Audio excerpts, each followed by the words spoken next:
Hello दोस्तों, मैं अमुद कुमार आप सभी को स्टडी टू लाइफ में स्वागत करता हूं। दोस्तों, आशा करते हैं आप लोग अच्छे होंगे, स्वस्थ होंगे और अपने एग्ज़ाम की तैयारी करते होंगे। तो दोस्तों, आज फिर मैं आप लोग के बीच एक न्यू टॉपिक के साथ आया हूं। इसमें हम पढ़ने वाले हैं बिहार इतिहास के महत्वपूर्ण ऑब्जेक्टिव बेस्ड क्वेश्चन, जो क्रॉन पब्लिकेशन से मैं उठाया हूँ। दोस्तों, अगर आप हमारे चैनल पर अगर न्यू आए हैं तो हमारे चैनल को सब्सक्राइब कर लीजिए, और जो दोस्तों ऑलरेडी सब्सक्राइब किए हैं वीडियो को अंत तक देखिए। दोस्तों, आइए हम बिना देरी के स्टार्ट करते हैं। प्राचीन कालीन बिहार इतिहास का ऑब्जेक्टिव बेस्ड क्वेश्चन।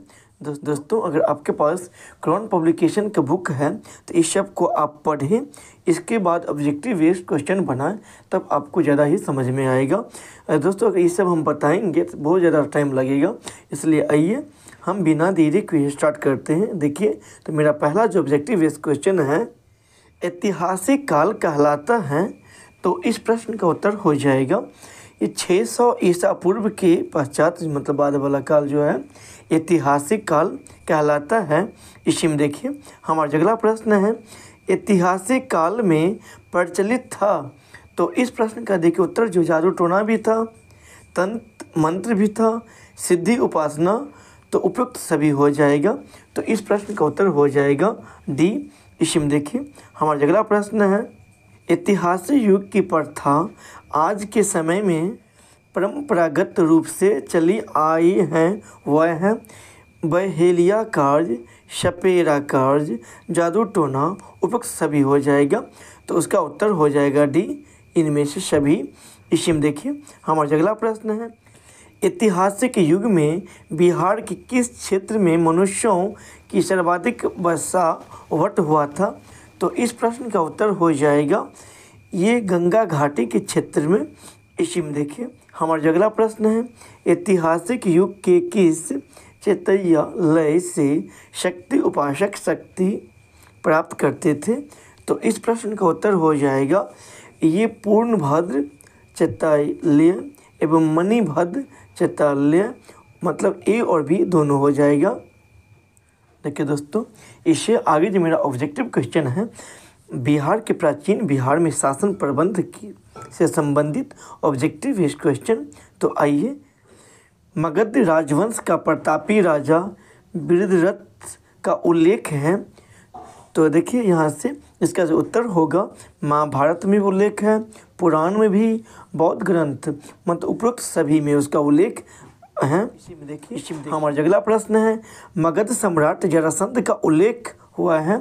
तो इस प्रश्न का जो उत्तर हो जाएगा, भागवत पुराण में भी उल्लेख है, महाभारत में भी और बौद्ध ग्रंथ में भी, उपरोक्त सभी में है उसका उल्लेख।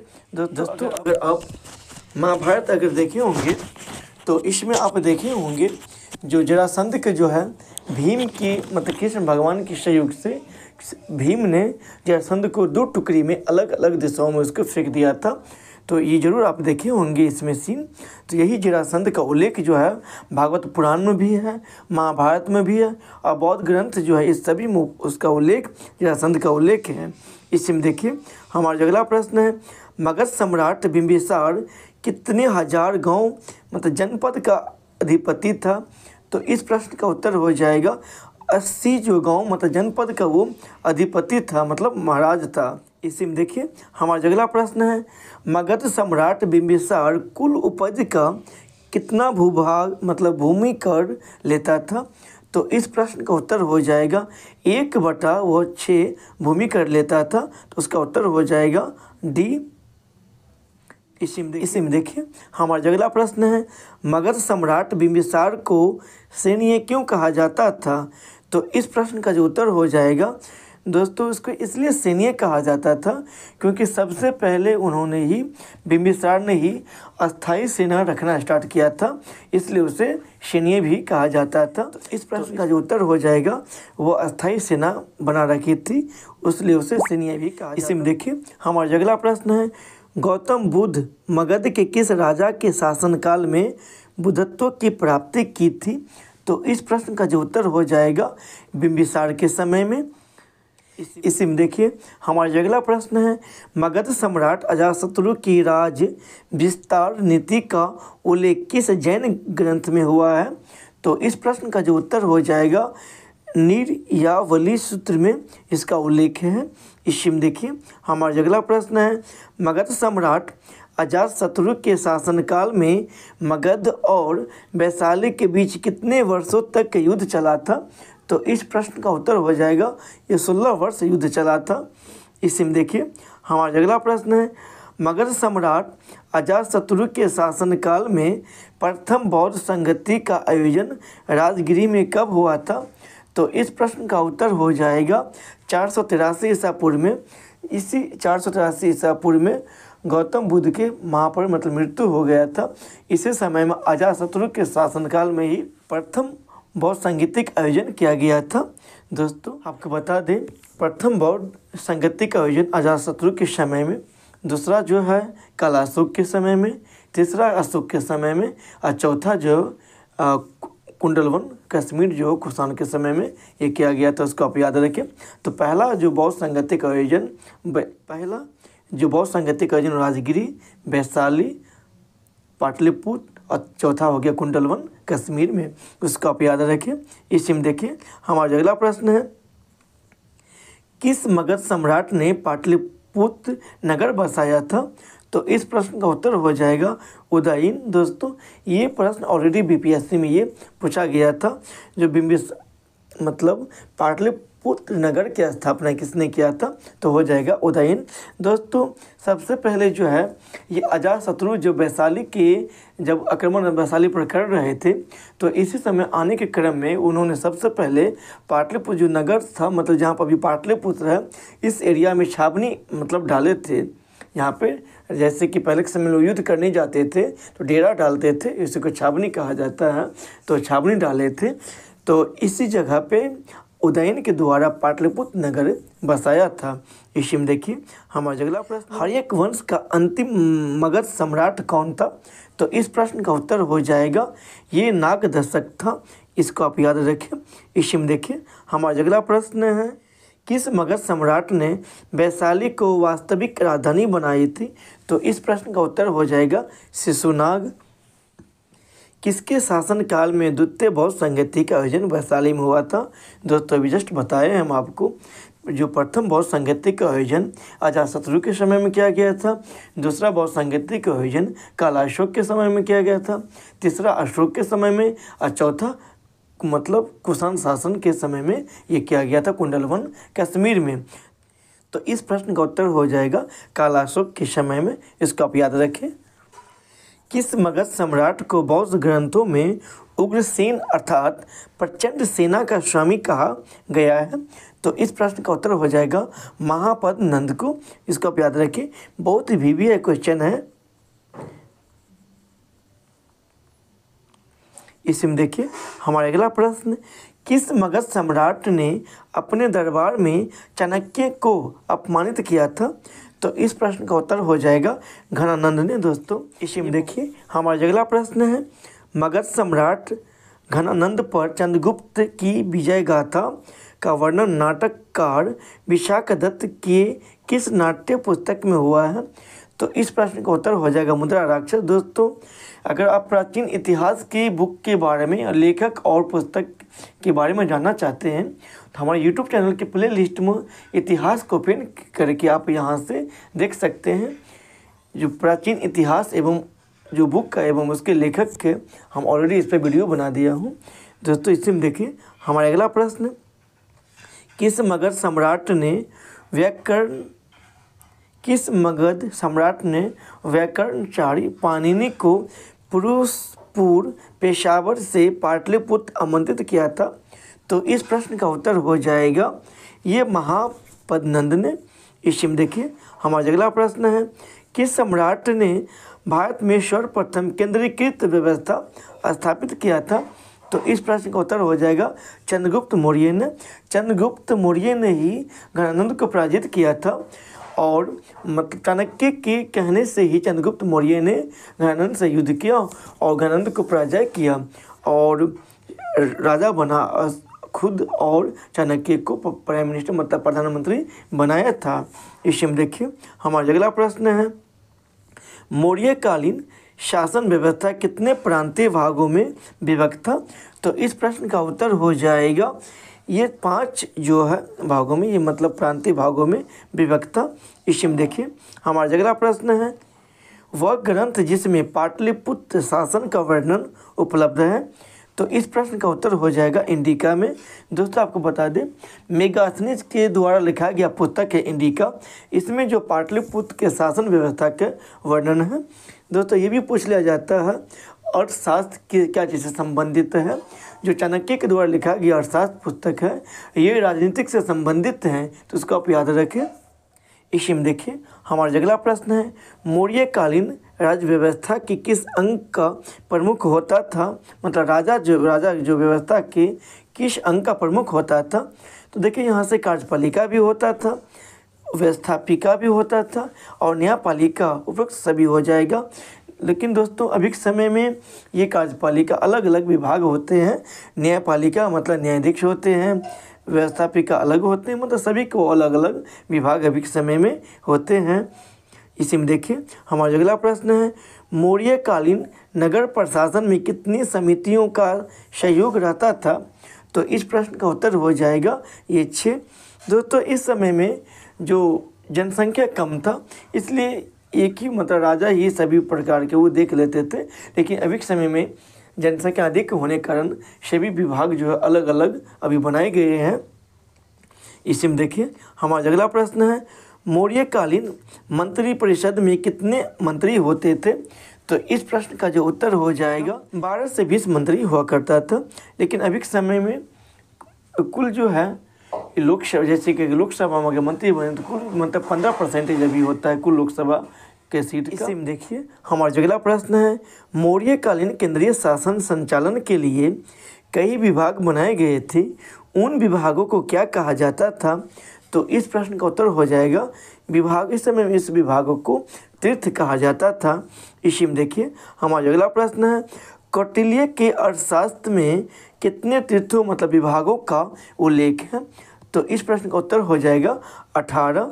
इसी में देखिए हमारा अगला प्रश्न है, मौर्यकालीन गुप्तचर व्यवस्था कितने भागों में विभक्त था?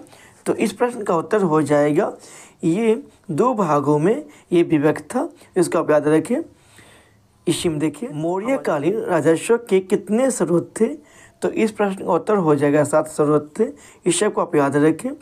इसी में देखिए मौर्यकालीन मुद्रा क्या कहलाती थी? तो इस प्रश्न का जो उत्तर हो जाएगा ये पन कहलाती थी। इसी में देखिए हमारा अगला प्रश्न है, अर्थशास्त्र में सीता भूमि की व्याख्या इस प्रकार है। देखिए यहाँ से इसका जो उत्तर हो जाएगा, भूमि पर खेती से प्राप्त होने वाली आय सीता कहा जाता था इस समय में। इसी में देखिए हमारा अगला प्रश्न है, मौर्य सम्राट बिंदुसार के राज दरबार में यूनानी शासक एंटियोकस प्रथम ने किसे राजदूत बनाकर भेजा था?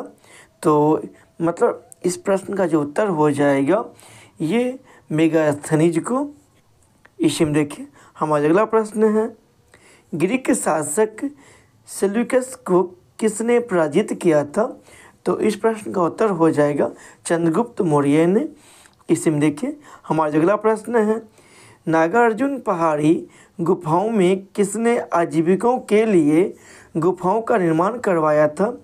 तो इस प्रश्न का उत्तर हो जाएगा अशोक एवं दशरथ।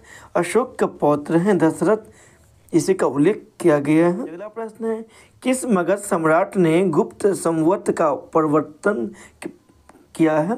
तो इस प्रश्न का उत्तर हो जाएगा गुप्त प्रथम ने।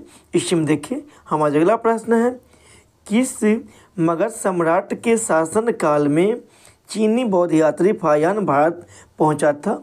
तो इस प्रश्न का उत्तर हो जाएगा चंद्रगुप्त द्वितीय के समय में फाहियान जो चीनी या बौद्ध यात्री था हमारे भारत आए थे।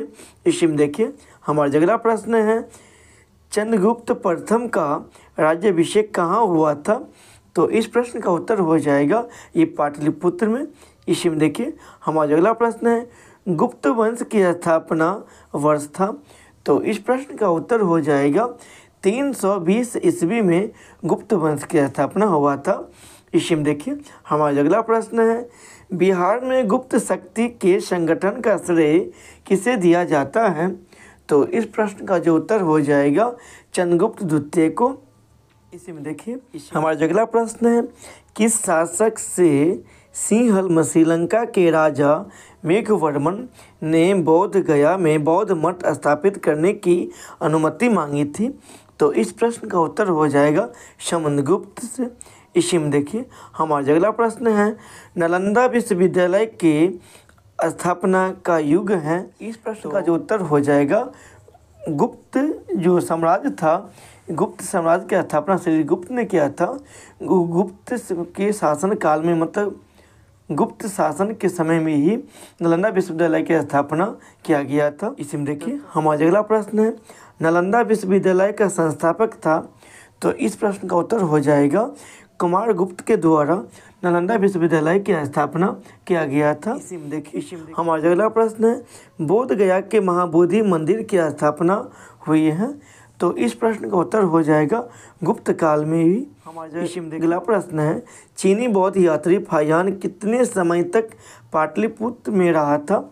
तो इस प्रश्न का उत्तर हो जाएगा 3 वर्ष तक रहा था। इसी में देखिए हमारा अगला प्रश्न है, खगोल शास्त्री और शास्त्र का संबंध बिहार के किस नगर से था? आर्यभट्ट तो इस प्रश्न का उत्तर हो जाएगा पाटलिपुत्र। इसी में देखिए हमारा अगला प्रश्न है, किसने यह वर्णन किया है कि मध्य भारत के सभी देशों में मगध देश में सर्वाधिक नगर थे? धनपतियों ने यहाँ चिकित्सालय बनवाए थे जहाँ रोगियों को निःशुल्क भोजन तथा दवाएं दी जाती थी। तो इस प्रश्न का उत्तर हो जाएगा फाहियान के द्वारा ये वर्णन किया गया था। देखिए हमारा अगला प्रश्न है, चीनी बौद्ध तीर्थयात्री हिनसांग ने बिहार के किस विश्वविद्यालय में अध्ययन किया था? तो इस प्रश्न का जो उत्तर हो जाएगा नालंदा विश्वविद्यालय में। इसी में देखिए हमारा अगला प्रश्न है, चीनी बौद्ध तीर्थयात्री इत सिंह बिहार के किस विश्वविद्यालय में 10 वर्षों तक अध्ययन किया था? तो इस प्रश्न का जो उत्तर हो जाएगा नालंदा विश्वविद्यालय में ही। इसी में देखिए हमारा अगला प्रश्न है, महाबोधि वृक्ष को क्षति पहुंचाने वाला शासक था? तो इस प्रश्न का उत्तर हो जाएगा शशांक। इसी में देखिए हमारा अगला प्रश्न है, गुप्त वंशी शासक किस धर्म को मानने वाले थे? तो इस प्रश्न का उत्तर हो जाएगा ये बौद्ध धर्म को मानने वाले थे। इसी में देखिए हमारा अगला प्रश्न है, मगध के किस परवर्ती गुप्त वंश का अंतिम शासक था?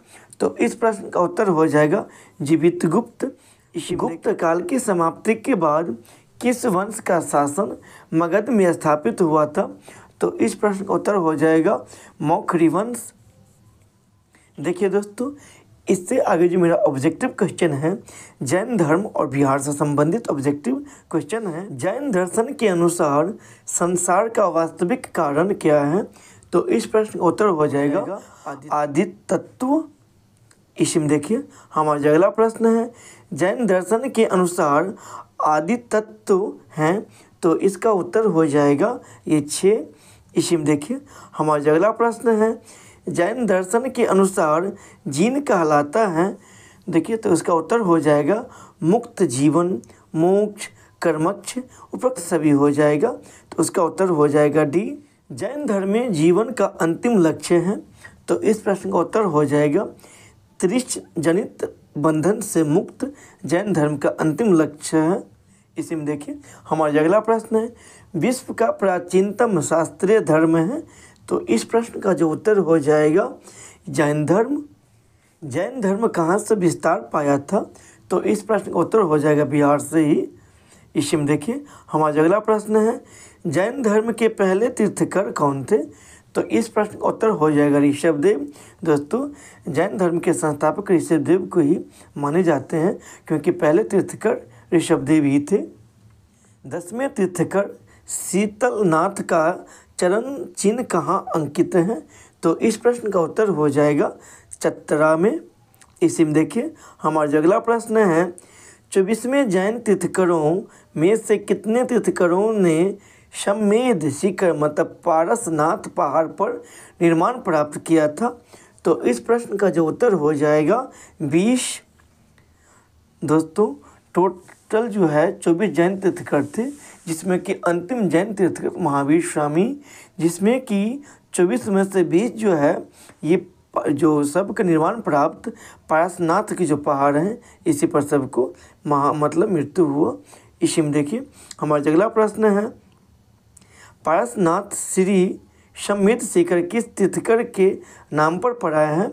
तो इस प्रश्न का जो उत्तर हो जाएगा ये पारसनाथ के नाम पर ही पड़ा है, तो उसका उत्तर हो जाएगा ए। दोस्तों ये भी पूछ लिया जाता है ये किस स्टेट में है? तो हो जाएगा झारखंड, मतलब पारसनाथ जो है ये स्थान कहाँ है? हो जाएगा झारखंड।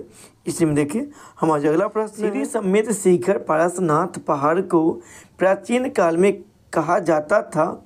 तो इस प्रश्न का उत्तर हो जाएगा समाधिगिरी भी, समितगिरी भी और मल पर्वत, उपरोक्त सभी हो जाएगा।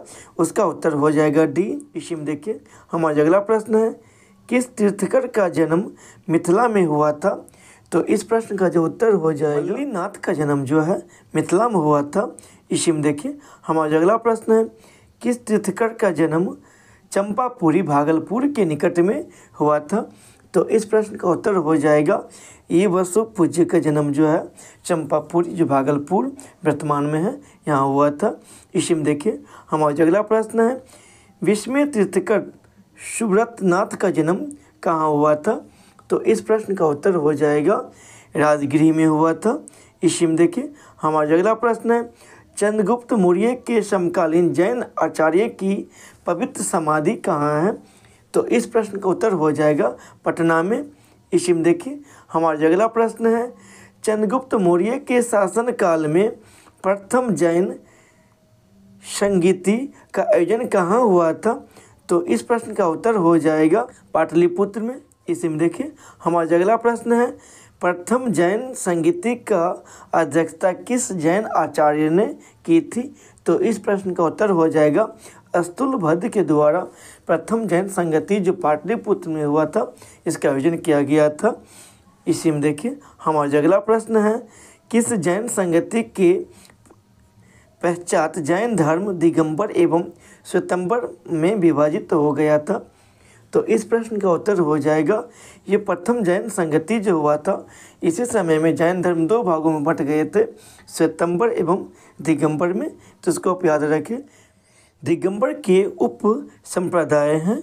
तो इस प्रश्न का जो उत्तर हो जाएगा 20 पंथी भी, 13 पंथी भी, समय पंथी, उपरोक्त सभी हो जाएगा। उसका उत्तर हो जाएगा डी। इसी में देखिए हमारा अगला प्रश्न है, 24वें जैन तीर्थकर महावीर स्वामी का काल था?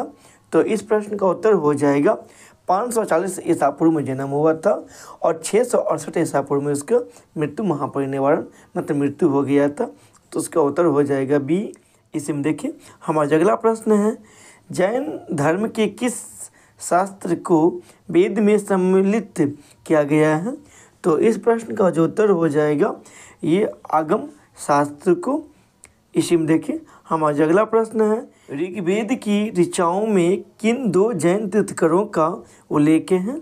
तो इस प्रश्न का जो उत्तर हो जाएगा ये ऋषभदेव एवं अरिष्टनेमी दोनों का वर्णन जो है ये ऋग्वेद की ऋचाओं में वर्णन है। तो इसका उत्तर हो जाएगा डी। इसी में देखिए हमारा अगला प्रश्न है, जैन का शाब्दिक अर्थ है? तो इस प्रश्न का उत्तर हो जाएगा मनोवेगों एवं इंद्रियों का वश में करना जैन का शाब्दिक अर्थ है।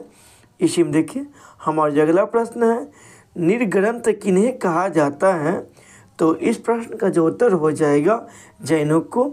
इसी में देखिए हमारा अगला प्रश्न है, पूर्व किसके प्राचीन धार्मिक ग्रंथ हैं?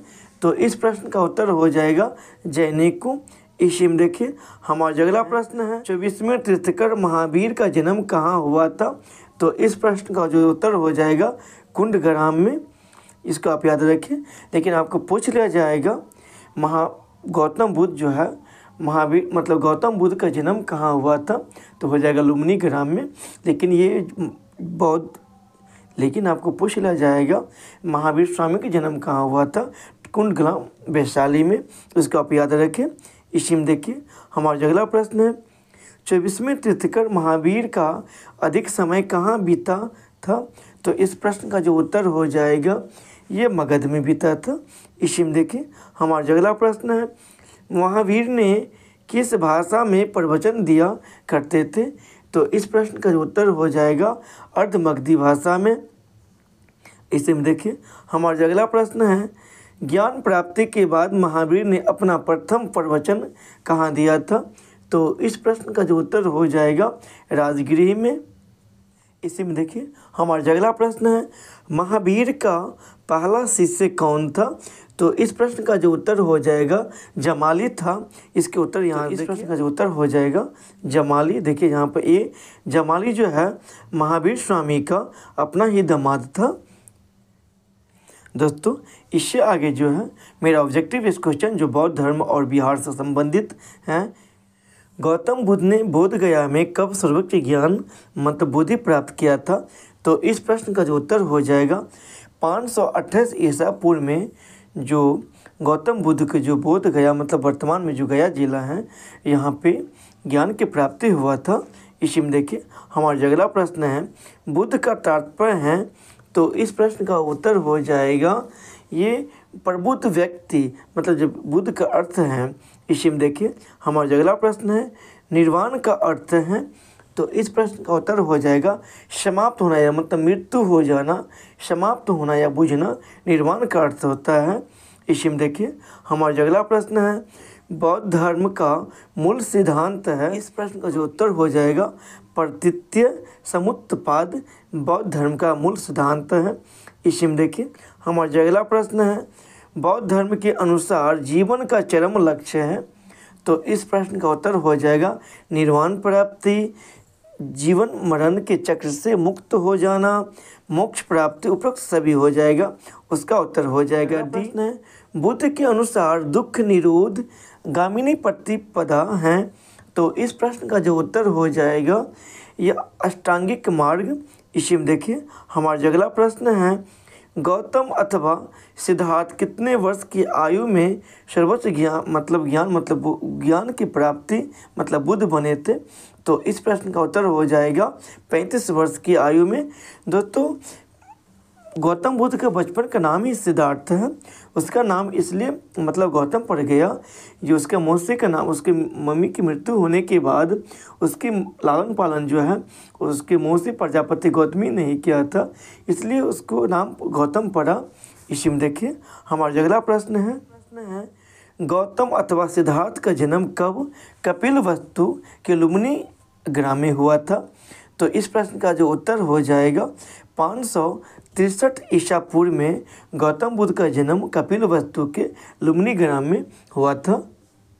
इसी में देखिए हमारा अगला प्रश्न है गौतम अथवा सिद्धार्थ का लालन पालन किसने किया था।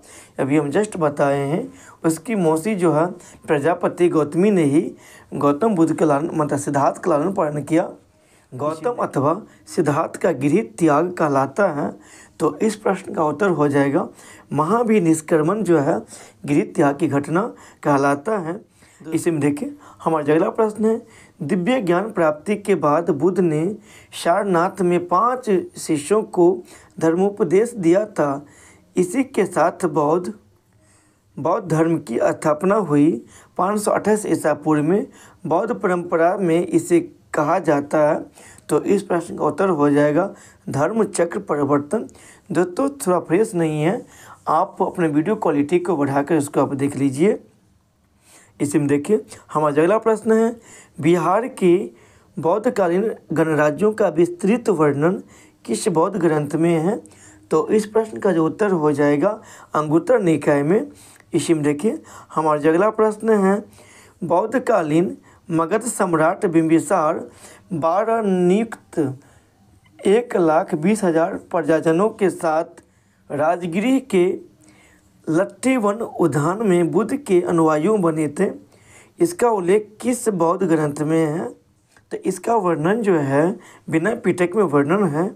इसमें देखिए हमारा जो अगला प्रश्न है, बुद्ध के समकालीन मगध सम्राट बिंबिसार कितने हजार ग्रामों का अधिपति था। दोस्तों ये प्रश्न ऑलरेडी हम बताए हैं आपको आगे। इसका उत्तर हो जाएगा 80,000 गांवों का अधिपति था बिंबिसार। इसमें देखिए हमारा जो अगला प्रश्न है, बौद्धकालीन मगध की चर्चा है, तो इसका उत्तर हो जाएगा अथर्ववेद में भी, पुराण में भी, बौद्ध ग्रंथ उपयुक्त सभी हो जाएगा। इसमें देखिए हमारा जो अगला प्रश्न है, राजगृही नगर पांडव गिज्जकूट व्यवहार इसिगिली और वेपुल आदि 5 पहाड़ियों से घिरा होने के कारण बौद्ध काल में गिरिब्रज कहलाता था। इसका उल्लेख किस बौद्ध ग्रंथ में है। तो इस प्रश्न का उत्तर हो जाएगा सुत्त निपात की अट्ठकथा में वर्णन है। इसी में देखिए हमारा जो अगला प्रश्न है, बौद्ध धर्म की सबसे प्रमुख विशेषता जिसने इसके प्रचार में सहायता प्रदान की है। तो इस प्रश्न का जो उत्तर हो जाएगा ये लोक भाषा का प्रयोग है। इसी में देखिए हमारा जो अगला प्रश्न है, गौतम बुद्ध वैशाली प्रवास कहाँ किया था। तो इस प्रश्न का जो उत्तर हो जाएगा ये लुवग्राम में। इसी में देखिए हमारा जो अगला प्रश्न है, बौद्ध भिक्षुनी अम्रपाली ने एक कविता अपनी बुद्ध अवस्था एवं बुद्ध के सत्य वचनों को प्रतिपादित करते हुए लिखी थी। यह कविता किस पुस्तक में संग्रहित है। तो इस प्रश्न का जो उत्तर हो जाएगा ये थेरी गाथा में इस सब का वर्णन है। इसी में देखिए हमारा अगला प्रश्न है, बौद्ध ग्रंथ सत्यपत ब्राह्मण विनय पिटक आदि की रचना कहाँ हुई थी। तो इस प्रश्न का जो उत्तर हो जाएगा बिहार में। इसी में देखिए हमारा अगला प्रश्न है, गंडक नदी का उल्लेख किस बौद्ध ग्रंथ में हुआ है। तो इस प्रश्न का जो उत्तर हो जाएगा पंचविंश ब्राह्मण में गंडक नदी का वर्णन है। इसी में देखिए हमारा अगला प्रश्न है, बुद्ध के कथानुसार बौद्धकालीन राजाओं ने तृष्ण एवं अविद्यानाश निवारण के लिए स्थापित किए थे। तो इस प्रश्न का जो उत्तर हो जाएगा ये महाविहार विश्वविद्यालय संघाराम उपयुक्त सभी हो जाएगा। उसका उत्तर हो जाएगा डी। वैशाली के लिच्छवियों ने अविद्या निवारण के लिए कितने संघाराम स्थापित किए थे। तो इस प्रश्न का जो उत्तर हो जाएगा 7,707। इसी में देखिए हमारा अगला प्रश्न है, रुक्मिणी देवी किस घटना से संबंधित हैं। तो इस प्रश्न का जो उत्तर हो जाएगा बुद्ध का जन्म से। इसी में देखिए हमारा अगला प्रश्न है, सूत्र साहित्य किस धर्म से में संबंधित हैं। तो इस प्रश्न का जो उत्तर हो जाएगा बौद्ध। प्रथम बौद्ध संगति का आयोजन हुआ था। दोस्तों आपको हम बताए हैं प्रथम बौद्ध संगति का आयोजन राजगीर में हुआ था, दूसरा वैशाली में, पाटलिपुत्र, चौथा कुंडलवन कश्मीर। इसी में देखिए हमारा अगला प्रश्न है, द्वितीय बौद्ध संगति कहाँ हुई थी। दोस्तों इस प्रश्न का उत्तर आप हमारे कमेंट बॉक्स में कमेंट कीजिए। जो दूसरा बौद्ध संगति का आयोजन यहाँ हुआ था और इस समय में शासक कौन था, दोनों आप हमारे कमेंट बॉक्स में भेजिए। इसी में देखिए हमारा अगला प्रश्न है, तृतीय बौद्ध संगति कहाँ हुई थी। तो अभी दोस्तों हम आपको बताए हैं प्रथम जो है राजगीर, दूसरा आप कमेंट बॉक्स कीजिए, तीसरा जो पाटलिपुत्र में हुआ था और चौथा जो कुंडलवन कश्मीर में हुआ था। इसी में देखिए हमारा अगला प्रश्न है, प्रथम बौद्ध संगति मगध सम्राट अजातशत्रु के शासनकाल में राजगिरी के सप्तकर्णी गुफा में हुई थी। इस बौद्ध संगति के पश्चात किस बौद्ध ग्रंथ की रचना हुई थी। तो इस प्रश्न का जो उत्तर हो जाएगा सुत्त पिटक एवं विनय पिटक की रचना हुआ था, उसको आप याद रखें। तृतीय बौद्ध संगति अशोक के शासन काल में पाटलिपुत्र के अशोकाराम बिहार में आयोजित हुई थी। इस आयोजन की अध्यक्षता किसने किया था। तो इस प्रश्न का जो उत्तर हो जाएगा मुगली पुत्तिस के द्वारा जो है तृतीय बौद्ध संगति का आयोजन जो हुआ था इसकी अध्यक्षता किया गया था। इसी में देखिए हमारा अगला प्रश्न है, पाटलिपुत्र में हुई तृतीय बौद्ध संगति के पश्चात किस बौद्ध ग्रंथ की रचना हुई थी। तो इस प्रश्न का जो उत्तर हो जाएगा अभिधम पिटक की रचना हुआ था। इसी में देखिए हमारा अगला प्रश्न है, बौद्ध संघ में स्त्रियों के प्रवेश की अनुमति बुद्ध द्वारा कहाँ पर दी गई थी। तो इस प्रश्न का जो उत्तर हो जाएगा वैशाली में। सबसे पहले जो है उसके मौसी जो है प्रजापति गौतमी ने ही प्रथम महिला जो है जो इसमें प्रवेश की थी। इसी में देखिए हमारा जो अगला प्रश्न है, गौतम बुद्ध की शिक्षाएं सर्वप्रथम संकलित की गई थी। तो इस प्रश्न का जो उत्तर हो जाएगा ये त्रिपिटक में आपको पूछ लिया जाएगा। त्रिपिटक क्या चीज़ से संबंधित है ये भी पूछता है। इसी में देखिए हमारा अगला प्रश्न है, बौद्ध दर्शन के अनुसार कारण एवं कार्य के सिद्धांत को इस प्रकार जाना जाता है। तो इस प्रश्न का जो उत्तर हो जाएगा प्रतीत्य समुत्पाद में। इसी में देखिए हमारा अगला प्रश्न है, बौद्ध धर्म का हीनयान संप्रदाय विश्वास करता है। तो इस प्रश्न का जो उत्तर हो जाएगा गौतम बुद्ध एक महामानव हैं, अवतार नहीं। इसी में देखिए हमारा अगला प्रश्न है, किस बौद्ध ग्रंथ से संघ जीवन के नियम प्राप्त होते हैं। तो इस प्रश्न का जो उत्तर हो जाएगा विनय पिटक में। इसी में देखिए हमारा अगला प्रश्न है, बौद्धकालीन अभिलेख किस भाषा में लिखे गए हैं। तो इस प्रश्न का जो उत्तर हो जाएगा पाली। दोस्तों आपको ये भी पूछता है बौद्ध किस समय में किस भाषा का प्रचलित था, तो हो जाएगा पाली भाषा। और इसी में देखिए हमारा अगला प्रश्न है, वैशाली में हुई तृतीय बौद्ध संगति के पश्चात बौद्ध संघ विभक्त हो गया था। तो इस प्रश्न का जो उत्तर हो जाएगा महासंघिक में। इसी में देखिए हमारा अगला प्रश्न है, बौद्ध धर्म की किस शाखा में अनंतम सिद्धांत एवं पुद्गल के मान्यता दी गई है। तो इस प्रश्न का जो उत्तर हो जाएगा ये सर्वास्तिक में। इसी में देखिए हमारा अगला प्रश्न है, बुद्ध के अनुसार निम्नलिखित में से किससे निर्वाण की प्राप्ति होती है।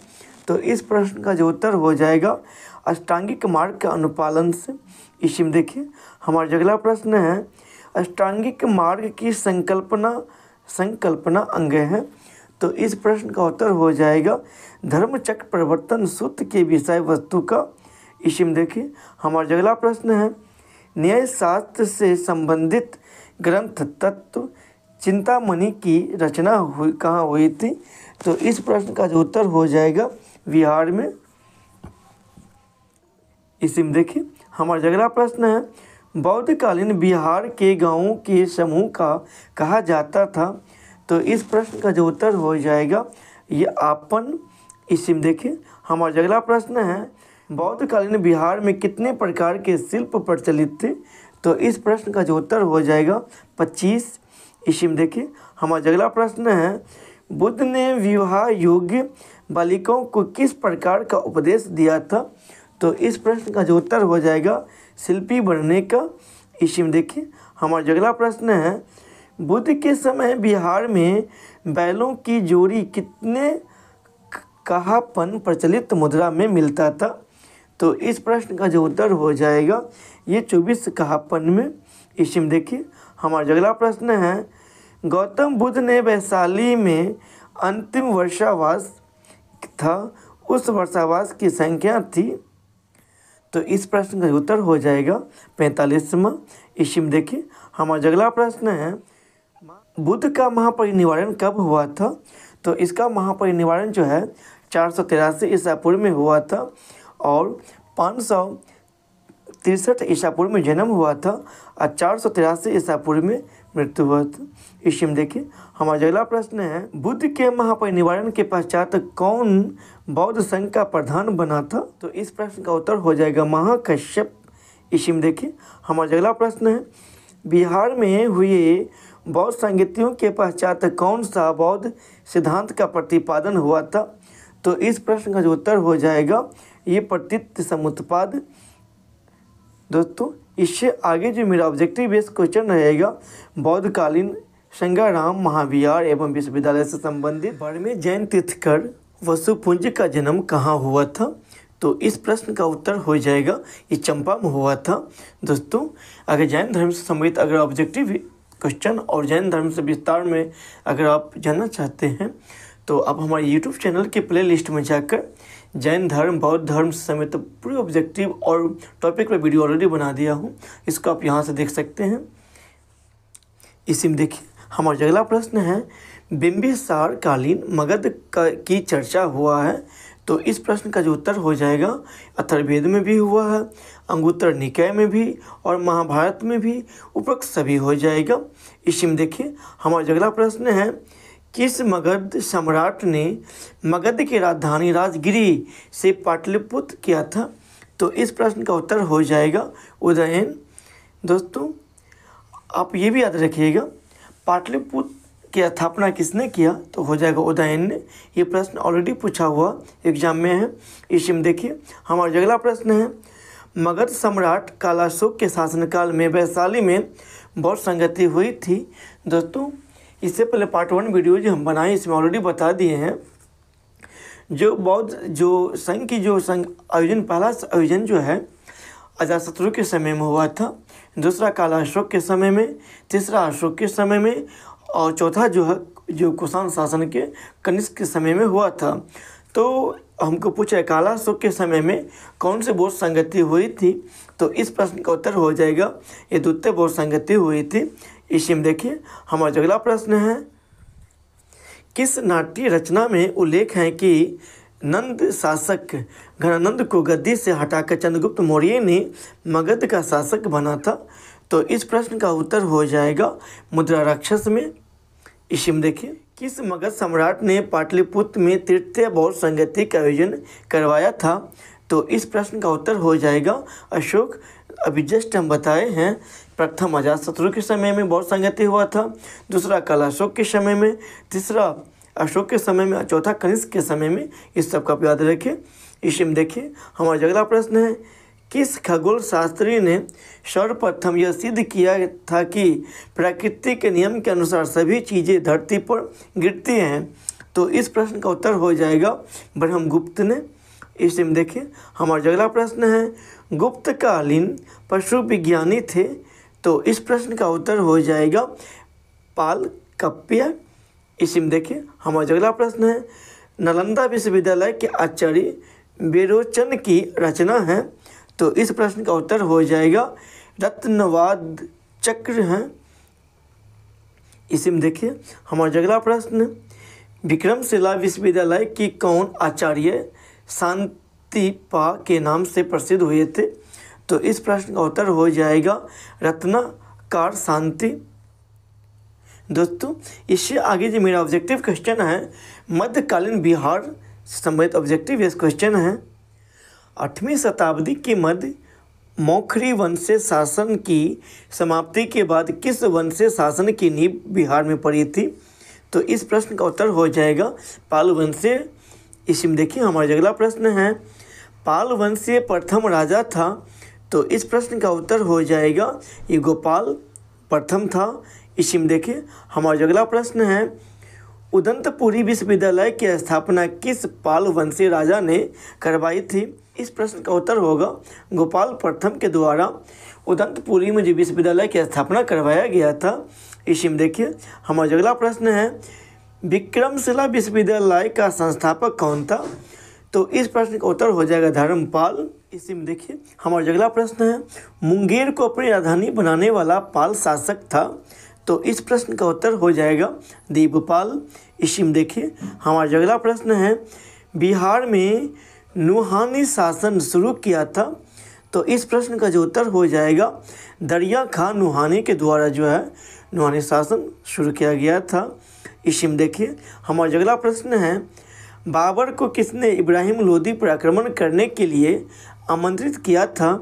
तो इस प्रश्न का उत्तर हो जाएगा दौलत खां। दोस्तों बता दें बाबर खान जो है सब मुगल वंश की स्थापना जो है बाबर के द्वारा 1526 ईस्वी में स्थापना किया गया था। शेर खान ने कब हुमायूं को पराजित किया था?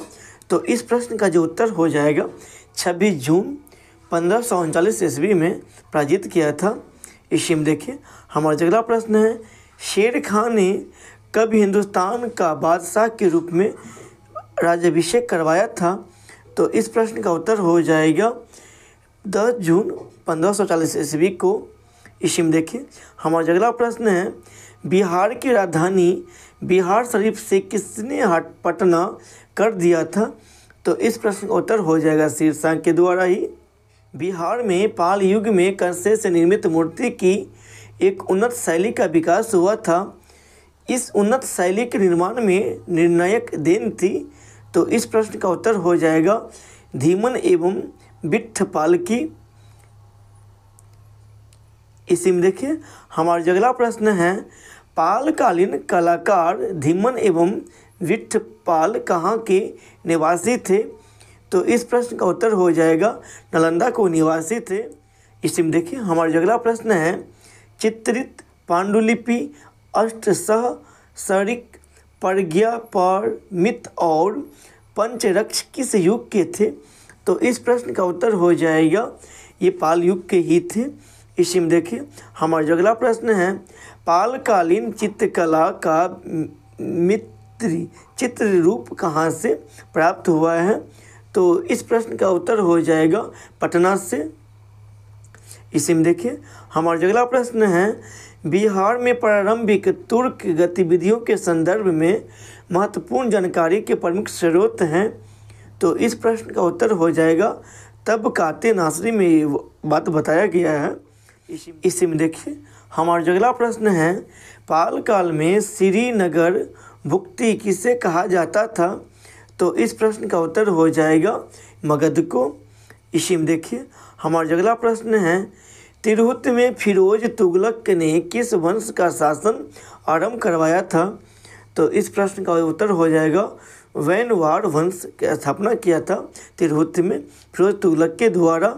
इसी में देखिए हमारा अगला प्रश्न है, संध्याकार नंदी किस पालवंशी राजा का राजकवि था? तो इस प्रश्न का उत्तर हो जाएगा रामपाल। मिथिला के कर्नाट शासकों का अंत किस सुल्तान के द्वारा हुआ था? इस प्रश्न का जो उत्तर हो जाएगा गियासुद्दीन तुगलक के द्वारा। इसी में देखिए हमारा अगला प्रश्न है, बख्तियार खिलजी का आक्रमण किस पालवंशीय शासक के कार्यकाल में हुआ था? तो इस प्रश्न का उत्तर हो जाएगा रामपाल के शासनकाल में। इसी में देखिए हमारा अगला प्रश्न है, बख्तियार खिलजी का आक्रमण बिहार में कब हुआ था? तो इस प्रश्न का उत्तर हो जाएगा 1197 ईस्वी में बख्तियार खिलजी आक्रमण किया था। इसी में देखिए हमारा अगला प्रश्न है, तिरहुत में एक टकसाल शहर की नींव किसने डाली थी? तो इस प्रश्न का उत्तर हो जाएगा गियासुद्दीन तुगलक के द्वारा। इसी में देखिए हमारा अगला प्रश्न है, किस तिब्बती बौद्ध यात्री नालंदा और उदंतपुरी में हुए बख्तियार खिलजी के आक्रमण का वर्णन किया था या किया है? तो इस प्रश्न का जो उत्तर हो जाएगा धर्म स्वामीन। इसी में देखिए हमारा अगला प्रश्न है, तुगलक काल में बिहार की राजधानी कहाँ स्थापित था? तो इस प्रश्न का उत्तर हो जाएगा ये बिहार शरीफ में। बिहार में तुर्क सत्ता की स्थापना कब हुआ या हुई? तो इस प्रश्न का उत्तर हो जाएगा 1198 ईस्वी में बिहार में जो है तुर्क सत्ता की स्थापना किया गया था। इसी में देखिए हमारा अगला प्रश्न है, बख्तियार खिलजी ने अपनी राजधानी कहाँ स्थापित किया था? तो इस प्रश्न का जो उत्तर हो जाएगा उदंतपुर में। इसी में देखिए हमारा अगला प्रश्न है, बख्तियार खिलजी की हत्या सैनिक अधिकारी अली मर्दान खान ने कहाँ कर दी थी? तो इस प्रश्न का जो उत्तर हो जाएगा देवकोट में। इसी में देखिए हमारा अगला प्रश्न है, बख्तियार खिलजी के शव को दफनाया गया। तो इस प्रश्न का जो उत्तर होगा बिहार शरीफ में। इस सबको आप याद रखें, बहुत ही इंपॉर्टेंट क्वेश्चन सब है। इतिहास पुस्तकें रियास उस सलातीन और तबकात ए नासरी में किस तुर्क शासक का प्रशासनिक जानकारी उपलब्ध होती हैं? तो इस प्रश्न का उत्तर हो जाएगा बख्तियार खिलजी का। इसी में देखिए हमारा अगला प्रश्न है, मोहम्मद बिन तुगलक ने बिहार के किस नगर का नाम तुगलकपुर कर दिया था? तो इस प्रश्न का उत्तर हो जाएगा तिरहुत को। इसी में देखिए हमारा अगला प्रश्न है, बिहार को दिल्ली सल्तनत के अधीन किसने किया था? तो इस प्रश्न का जो उत्तर हो जाएगा इल्तुतमिश के द्वारा।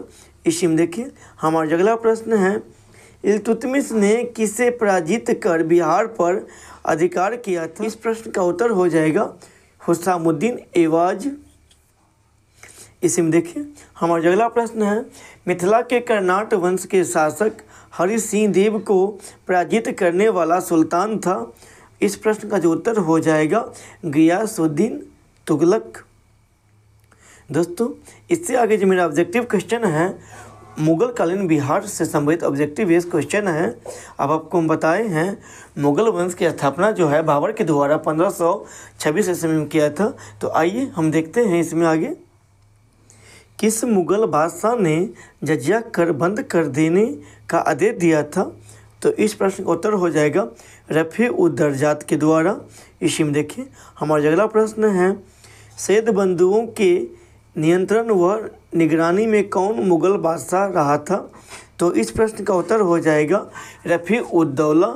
इसी में देखिए हमारा अगला प्रश्न है, किस मुगल शासक के काल में बिहार पर बंगाल के नवाबों का नियंत्रण स्थापित हुआ है? तो इस प्रश्न का उत्तर हो जाएगा बहादुर शाह प्रथम के द्वारा। इसी में देखिए हमारा अगला प्रश्न है, बाबर और इब्राहिम लोदी के बीच हुए युद्ध के समय बिहार का शासक था? तो इस प्रश्न का उत्तर हो जाएगा बहार खान नूहानी। इसी में देखिए हमारा अगला प्रश्न है, किस मुगल शासक का राज्याभिषेक पटना में हुआ था? तो इस प्रश्न का उत्तर हो जाएगा फर्रुखसियार को। इसी में देखिए हमारा अगला प्रश्न है, घाघरा युद्ध के बाबर को क्या हासिल हुआ? तो इस प्रश्न का उत्तर हो जाएगा, देखिए यहाँ से बक्सर और चौसा तक अधिकार हो गया।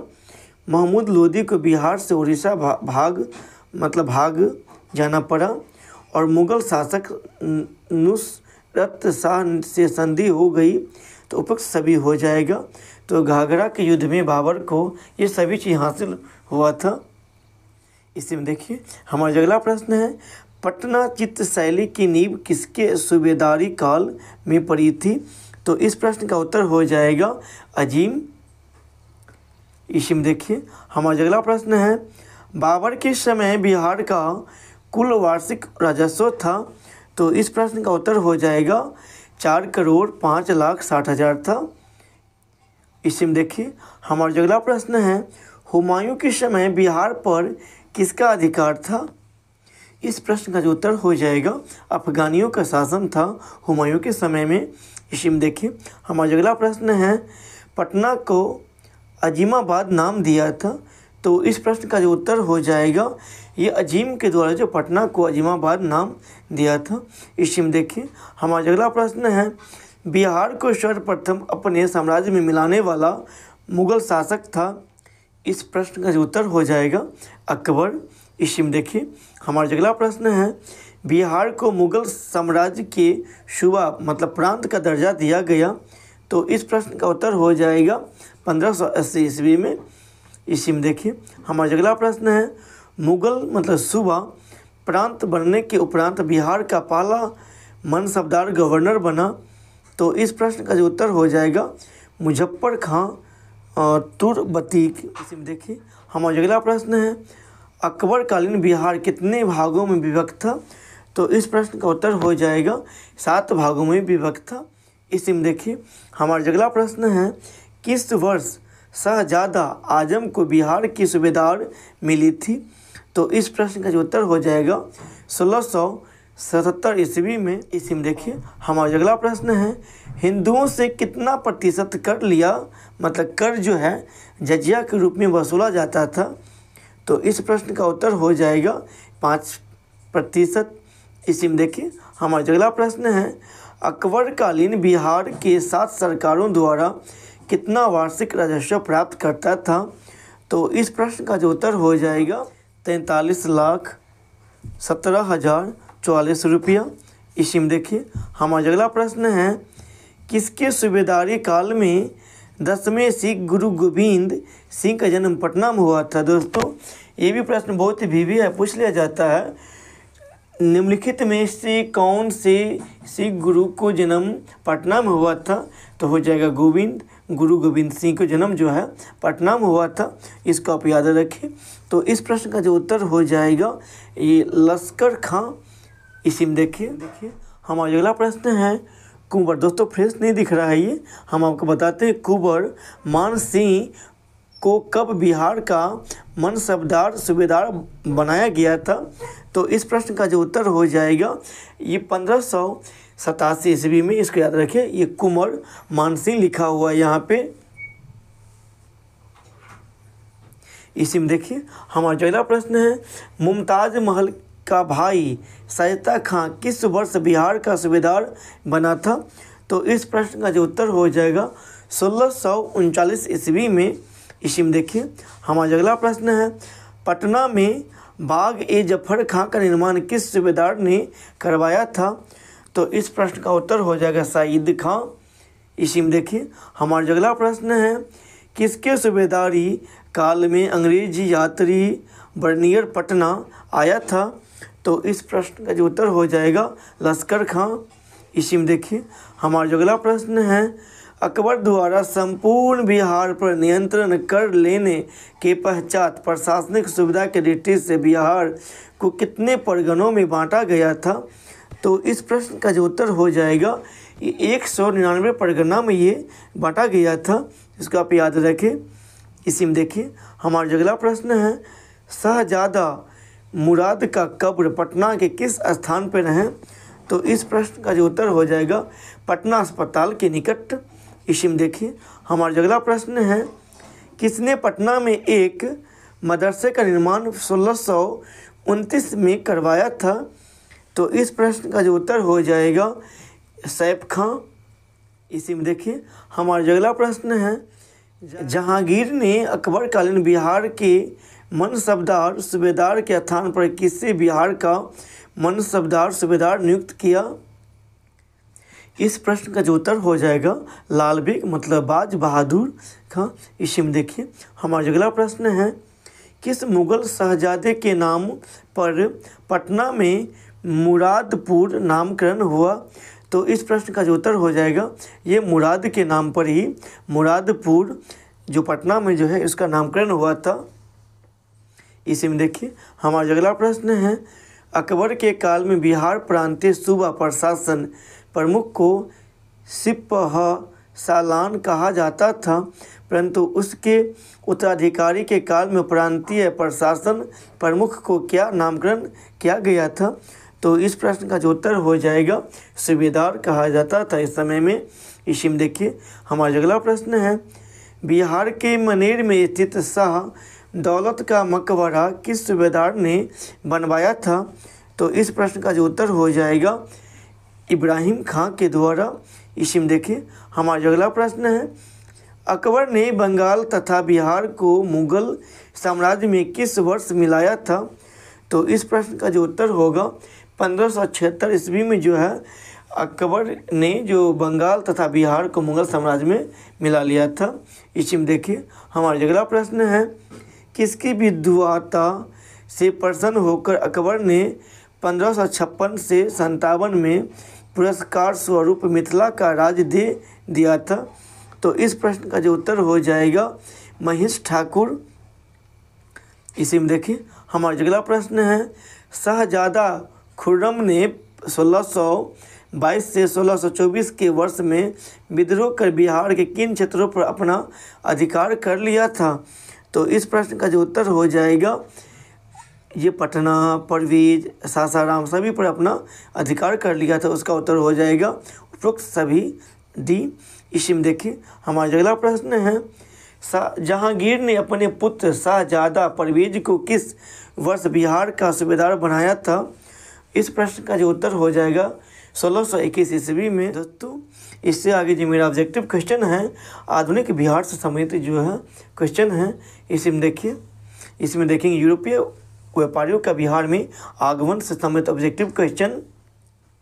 मध्यकालीन बिहार में अंतर्राष्ट्रीय व्यापार का मुख्य केंद्र था। तो इस प्रश्न का उत्तर हो जाएगा पटना और भागलपुर था। इसी में देखिए हमारा जो अगला प्रश्न है, सबसे पहले बिहार पहुंचने वाले यूरोपीय व्यापारी थे। इस प्रश्न का जो उत्तर हो जाएगा पुर्तगाली थे। दोस्तों आपको बता दें, सबसे पहले हमारे इंडिया में पुर्तगाली ही पहुंचे थे। 1498 ईस्वी में वास्को डी गामा जो है समुद्री मार्ग से सबसे पहले हमारे इंडिया आए थे। उन्होंने व्यापार करने के माध्यम से आए थे। इसमें देखिए हमारा अगला प्रश्न है, डच व्यापारियों ने किस वर्ष पटना में फैक्ट्री स्थापित किया था। दोस्तों ये प्रश्न ऑलरेडी 65 बीपीएससी में ऑलरेडी प्रश्न पूछा गया था। इसका उत्तर हो जाएगा 1632 ईस्वी में जो है डच व्यापारियों के द्वारा पटना में फैक्ट्री स्थापना किया गया था। इसी में देखिए हमारा जो अगला प्रश्न है, अंग्रेज व्यापारियों ने पटना में किस वर्ष फैक्ट्री स्थापित किया था। तो इस प्रश्न का जो उत्तर हो जाएगा 1651 ईस्वी में अंग्रेजों के द्वारा, लेकिन डच के द्वारा 1632 ईस्वी में पटना में अपना फैक्ट्री को स्थापना किया था। इसको आप याद रखिए। तो इसका उत्तर तो हो जाएगा 1651। इसी में देखिए हमारा अगला प्रश्न है, फ्रांसीसी व्यापारियों का व्यापारिक केंद्र था। तो हो जाएगा चंद्रनगर जो बंगाल में है। उसका उत्तर हो जाएगा सी। इसी में देखिए हमारा अगला प्रश्न है, यूरोपियों व्यापारियों के भारत आकर व्यापार करने के कारण थे। तो इसका उत्तर हो जाएगा देखिए यहाँ से सलजुक तुर्कों द्वारा उनके व्यापारी नावों के आगमन पर प्रतिबंध लगाना। और देखिए दूसरा, यूरोपीय ईसाइयों और टर्की के मुसलमानों के बीच धार्मिक युद्ध, ये विषय था। भारत की संपन्नता उपयुक्त सभी होगा, ए बी सी और डी उपयुक्त सभी उत्तर उसका हो जाएगा। इसी में देखिए हमारा अगला प्रश्न है, किस मुगल शाहजादे ने बिहार के यूरोपीय व्यापारियों के भ्रष्ट तरीकों से खालसा भूमि प्रदान करने लगा था। तो इस प्रश्न का जो उत्तर हो जाएगा फर्रुखसियार। इसी में देखिए हमारा अगला प्रश्न है, किस मुगल शाहजादे ने धन प्राप्ति के लिए यूरोपीय व्यापारियों को पटना में लूट लिया था। तो इसका उत्तर हो जाएगा फर्रुखसियार। इसी में देखिए हमारा अगला प्रश्न है, औपनिवेशिक कंपनी सरकार की स्थापना किस वर्ष हुआ था। तो इसका उत्तर हो जाएगा 1765 ईस्वी में। इसी में देखिए हमारा अगला प्रश्न है, बिहार में औपनिवेशिक कंपनी सरकार का द्वैध शासन रहा था। तो इस प्रश्न का जो उत्तर हो जाएगा 1765 से 1772 ईस्वी तक द्वैध शासन रहा था। इसका आप याद रखिए। इसी में देखिए हमारा अगला प्रश्न है, बिहार, बंगाल और उड़ीसा की दीवानी राजस्व प्रशासन प्राप्त करने पर कंपनी सरकार कितने रुपये मुगल बादशाह आलम को प्रतिवर्ष देना स्वीकार किया था। तो इसका उत्तर हो जाएगा 26 लाख रुपया। इसी में देखिए हमारा अगला प्रश्न है, बिहार में कंपनी सरकार स्थापित होते बिहार का नायब प्रमुख प्रशासनिक अधिकारी बना था। तो इसका उत्तर हो जाएगा सिताब राय। इसी में देखिए हमारा अगला प्रश्न है, किस यूरोपीय यात्री ने मुगल काल में पटना की जनसंख्या 2 लाख बताया था। इस प्रश्न का जो उत्तर हो जाएगा तैवर्नीय। इसी में देखिए हमारा अगला प्रश्न है, कंपनी सरकार को बिहार, बंगाल, उड़ीसा से प्रतिवर्ष कितने लाख पाउंड राजस्व की प्राप्ति होती थी। तो इस प्रश्न का जो उत्तर हो जाएगा ये 30। इसी में देखिए हमारा अगला प्रश्न है, बिहार में द्वैध दोहरा शासन से अराजकता फैल गई थी। इस अराजकता के समय चौथ वसूलते थे। तो इस प्रश्न का जो उत्तर हो जाएगा मराठा। इसी में देखिए हमारा अगला प्रश्न है, अंग्रेज बिहार में किससे भयभीत रहते थे। तो इस प्रश्न का जो उत्तर हो जाएगा और मराठों से ही भयभीत रहते थे। इसी में देखिए हमारा अगला प्रश्न है, कंपनी सरकार के कार्यकाल में किस वर्ष बिहार में भीषण अकाल पड़ा था। तो इस प्रश्न का जो उत्तर हो जाएगा 1770 ईस्वी में भीषण अकाल पड़ा था। कंपनी सरकार की हस्तक्षेप नीति के कारण थे। तो इसका उत्तर देखिए यहाँ से राजस्व वसूली भी, प्रशासनिक पकड़ मजबूत करना, सभी को नियंत्रण में रखना, उपरोक्त सभी हो जाएगा। इसी में देखिए हमारा अगला प्रश्न है, बिहार में नोनिया विद्रोह 1770 से 1800 ईस्वी का कारण था। तो इस प्रश्न का जो उत्तर हो जाएगा ये सोरा के कारण से। इसी में देखिए हमारा अगला प्रश्न है, देश को गुलामी से मुक्त कराना सबसे बड़ा धर्म है, पराधीनता के मुक्ति के लिए अपने को होम कर दो, सन्यासी विद्रोह के समय का यह उद्घोष किसका था? तो इस प्रश्न का उत्तर हो जाएगा सन्यासी गुरुओं का था ये। इसी में देखिए हमारा अगला प्रश्न है, वीरभूम जिले वर्तमान संथाल परगना में किस जनजाति ने कंपनी सरकार के विरुद्ध किया था? तो इसका उत्तर हो जाएगा पहाड़िया। इसी में देखिए हमारा अगला प्रश्न है, मुंडा मतलब कोल विद्रोह किस वर्ष हुआ था? ये भी प्रश्न बहुत ही भिन्न है, तो इसका याद रखिएगा। 1831 ईस्वी में जो है कोल विद्रोह मतलब मुंडा विद्रोह हुआ था, इसको आप याद रखिए। इसी में देखिए हमारा अगला प्रश्न है, संथाल विद्रोह किस वर्ष प्रारंभ हुआ था? तो इस प्रश्न का उत्तर हो जाएगा 1855 ईस्वी में ही संथाल विद्रोह हुआ था। इसी में देखिए हमारा अगला प्रश्न है, लोटा विद्रोह किस जिले में हुआ था? तो इस प्रश्न का उत्तर हो जाएगा ये मुजफ्फरपुर जिला में लोटा विद्रोह हुआ था।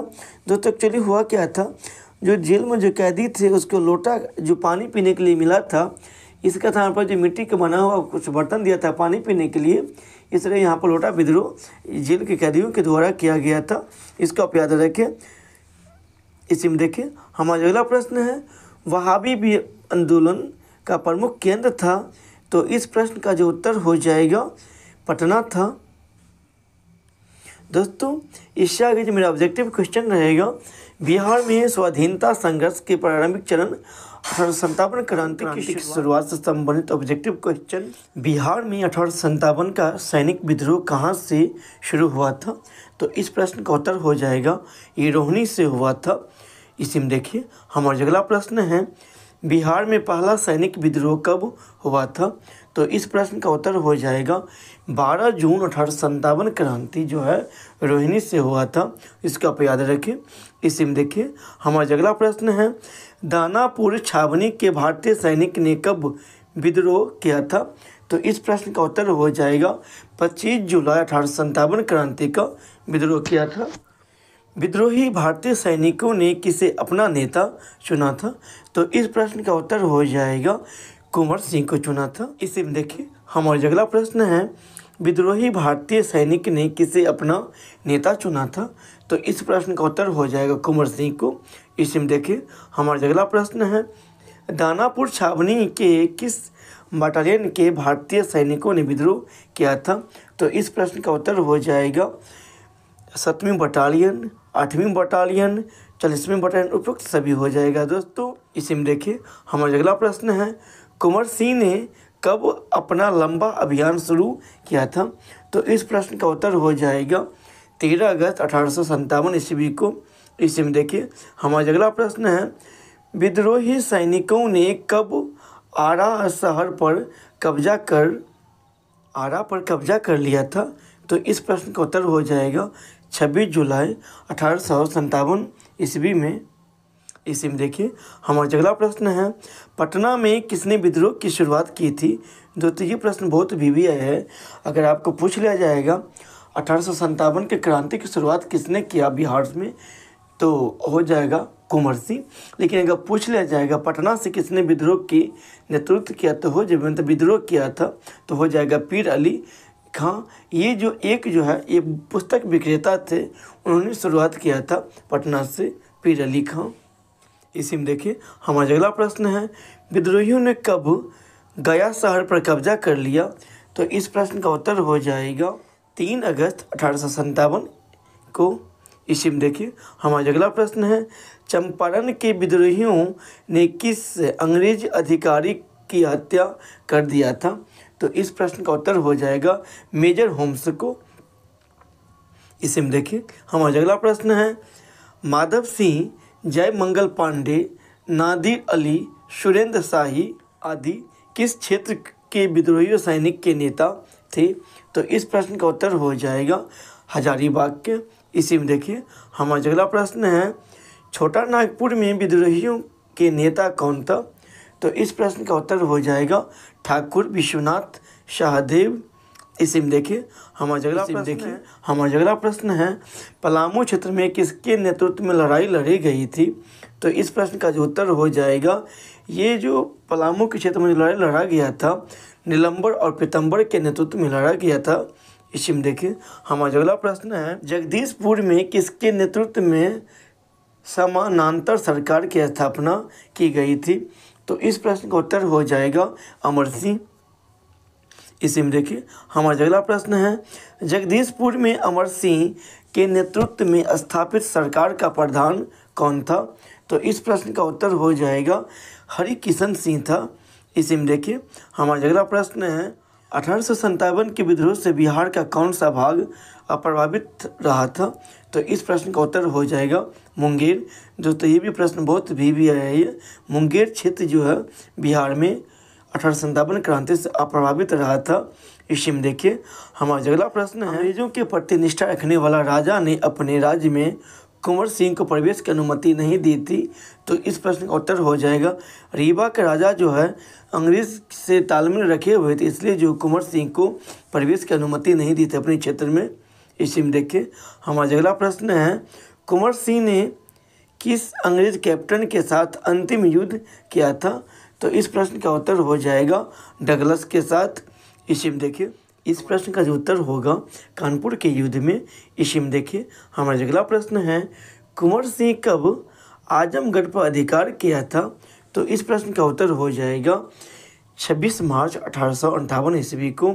इसी में देखिए हमारा अगला प्रश्न है 1857 के विद्रोह के समय पटना का आयुक्त कमिश्नर कौन था। इस प्रश्न का उत्तर हो जाएगा विलियम टेलर। इसी में देखिए हमारा अगला प्रश्न है 1857 के आंदोलन के दौरान किसने अंग्रेजों के विरुद्ध छापामार युद्ध करता रहा था। तो इस प्रश्न का उत्तर हो जाएगा अमर सिंह।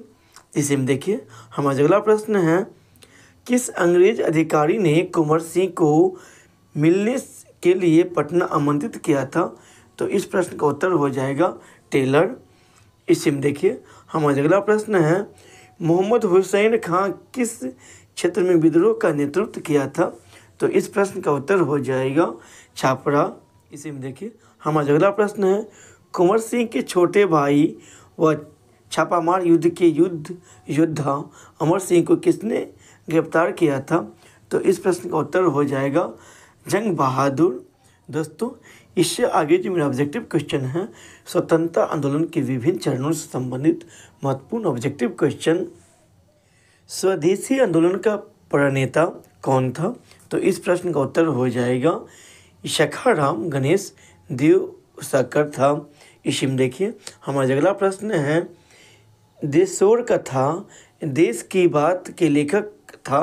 दोस्तों ये प्रश्न भी ऑलरेडी 65 बीपीएससी में ऑलरेडी ये प्रश्न पूछा गया था। तो देशोर कथा देश की बात के लेखक था। तो इस प्रश्न का जो उत्तर हो जाएगा सखाराम गणेश देव शक्कर। इसको याद रखिए देव शक्कर। इसी में देखिए हमारा अगला प्रश्न है औपनिवेशिक अर्थशास्त्र के रहस्य को सर्वप्रथम प्रकट किया था। तो इस प्रश्न का उत्तर हो जाएगा सखाराम गणेश देवशक्कर।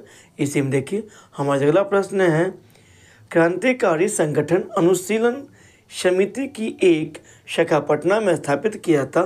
तो इस प्रश्न का जो उत्तर हो जाएगा सचिंद्र नाथ सान्याल के द्वारा जो है यह स्थापना किया गया था। इसी में देखिए हमारा अगला प्रश्न है सखाराम गणेश देवशक्कर ने किसे मारवाड़ी व्यापारियों को स्वदेशी व्यापार से जोड़ने के लिए कार्य करने को कहा था। तो इस प्रश्न का जो उत्तर हो जाएगा नागरमल मोदी। इसी में देखिए हमारा अगला प्रश्न है स्वदेशी आंदोलन के दौरान बिहार के किस पत्रिका पर प्रतिबंध लगा दिया गया था।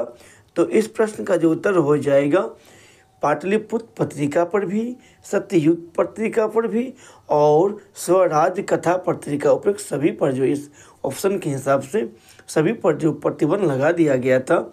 इसी में देखिए हमारा अगला प्रश्न है स्वदेशी आंदोलन को प्रोत्साहित करने वाली पुस्तक देश का धन का लेखक था। तो इस प्रश्न का उत्तर हो जाएगा राधा मोहन गोकुल। इसी में देखिए हमारा अगला प्रश्न है किस वायसराय के इशारे पर एलेन ऑक्टेवियन क्यूम ने भारतीय राष्ट्रीय कांग्रेस मतलब संघ मतलब कांग्रेस की स्थापना 1885 ईस्वी में किया था। तो इस प्रश्न का उत्तर हो जाएगा डफरिन ईस्वी में। देखिए हमारा अगला प्रश्न है, किस राष्ट्रवादी नेता ने एहुम द्वारा स्थापित भारतीय राष्ट्रीय संघ को अखिल भारतीय कांग्रेस के रूप में परिवर्तित किया था? इस प्रश्न का जो उत्तर हो जाएगा लोकमान्य तिलक ईस्वी में। देखिए हमारा अगला प्रश्न है, किस गरम दल के नेता की गिरफ्तारी से जून 1908 में पूरे बिहार में विरोध दिवस मनाया गया था?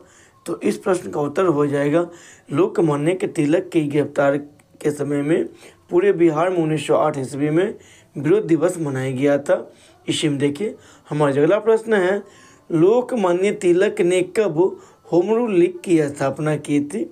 तो इस प्रश्न का उत्तर हो जाएगा 28 अप्रैल 1916 ईस्वी को लोकमान्य तिलक के द्वारा होम रूल लीग की स्थापना किया गया था ईस्वी में। देखिए हमारा अगला प्रश्न है, राजकुमार शुक्ल को किसने गांधी जी से मिलने की सलाह दिया था? तो इस प्रश्न का जो उत्तर हो जाएगा गणेश शंकर विद्यार्थी।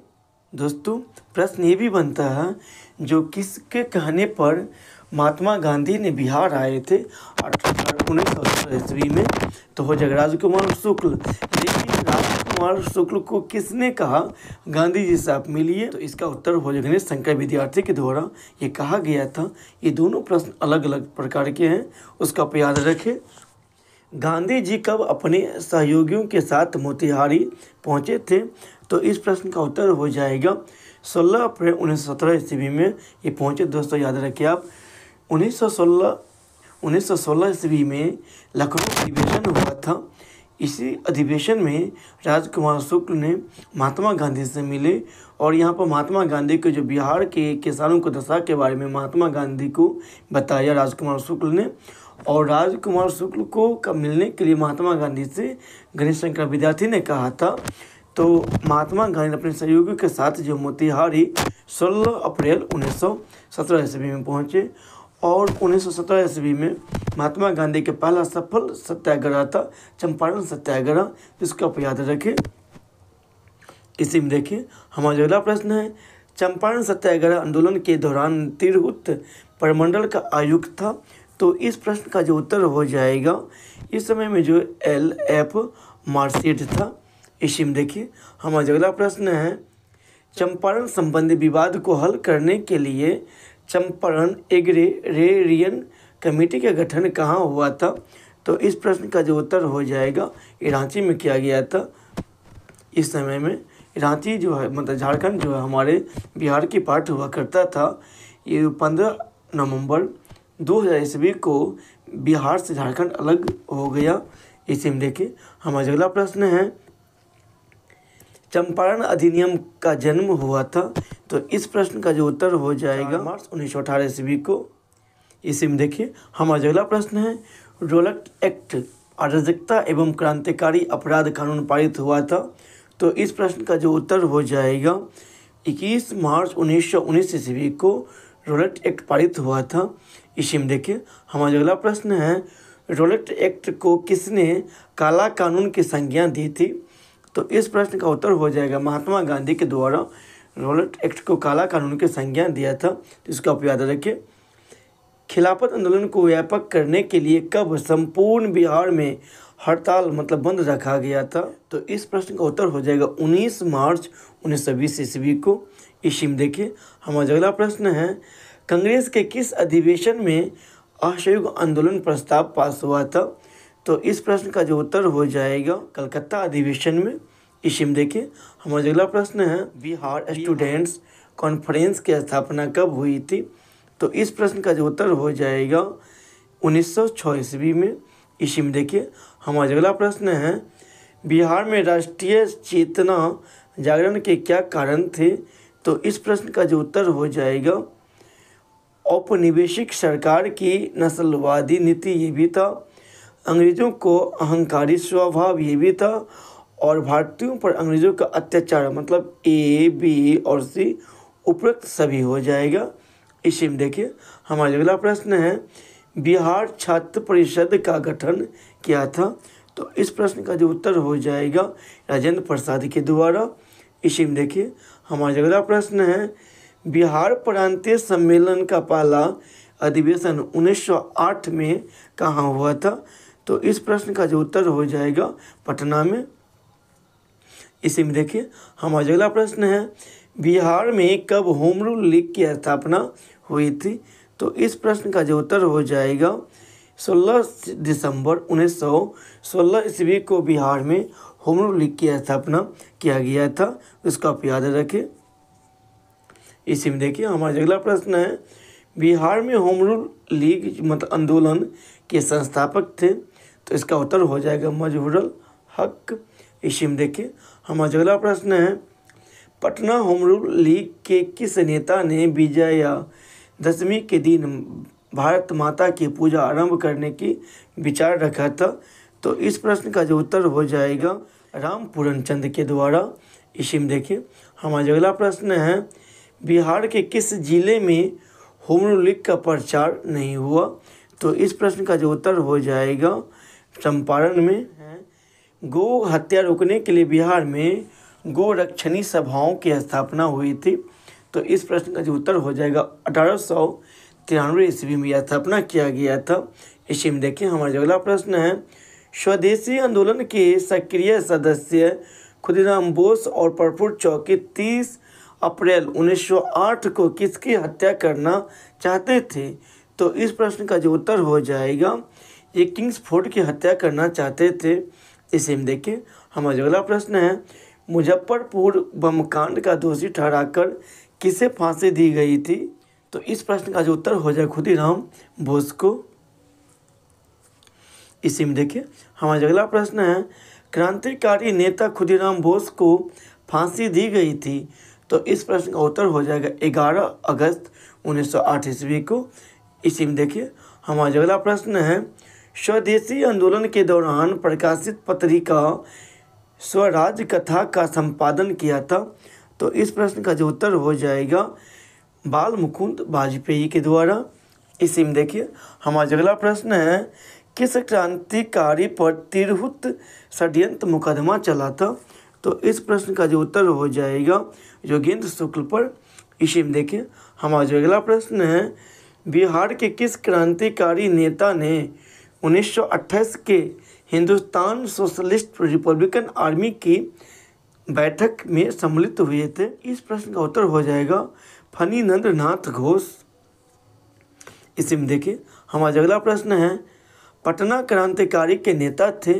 तो इसका उत्तर हो जाएगा मनिंद्र नारायण राय। इसी में देखिए हमारा अगला प्रश्न है, बिहार युवक संघ की स्थापना हुई थी? तो इस प्रश्न का उत्तर हो जाएगा 1928 ईस्वी के मोतिहारी में।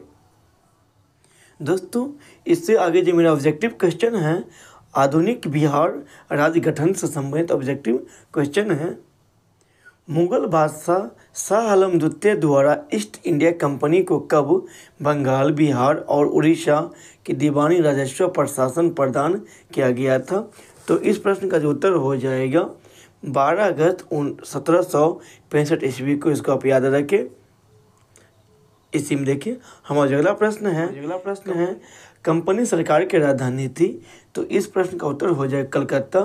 दोस्तों अंग्रेजों के समय में भारत की राजधानी कलकत्ता हुआ करता था और 1911 ईस्वी में जॉर्ज पंचम हमारे भारत आए थे। उसी के सम्मान में जो है वो दिल्ली आए थे। तो इसी के सम्मान में भारत की राजधानी जो है कलकत्ता से ट्रांसफ़र करके दिल्ली कर दिया था। तब से अभी तक राजधानी दिल्ली ही है। इसको आप याद रखें। बिहार में एक कंपनी सरकार का प्रशासन शुरू होते प्रशासन में किनका वर्चस्व स्थापित हो गया था? तो इस प्रश्न का उत्तर हो जाएगा बंगालियों को। इसी में देखिए हमारा अगला प्रश्न है, बिहार के प्रशासन पर बंगालियों का वर्चस्व हो जाने पर बिहार के किस समाचार पत्र में व्यंग्यात्मक टिप्पणियों हुआ करता था?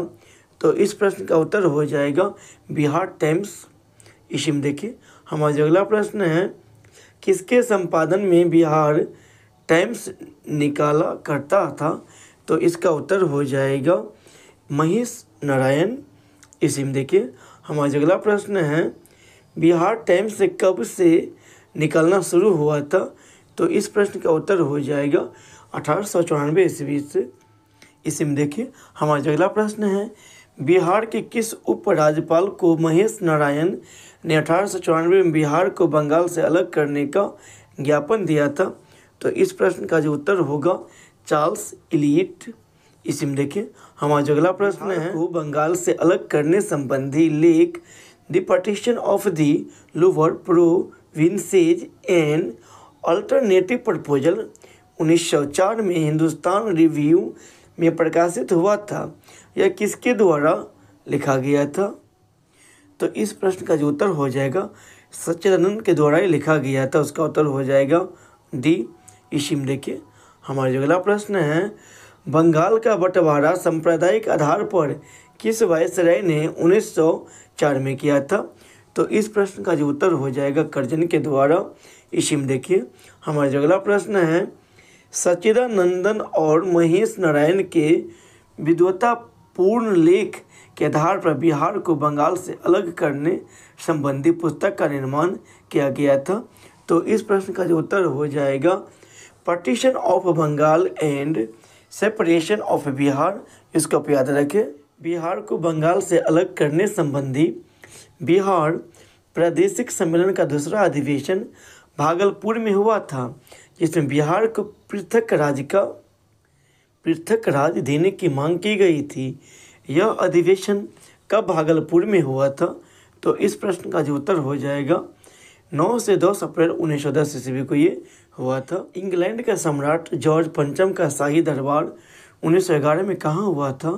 दोस्तों अभी जस्ट हम बताए हैं 1911 ईस्वी में जॉर्ज पंचम आए थे, उसी को सम्मान में दिल्ली आए थे।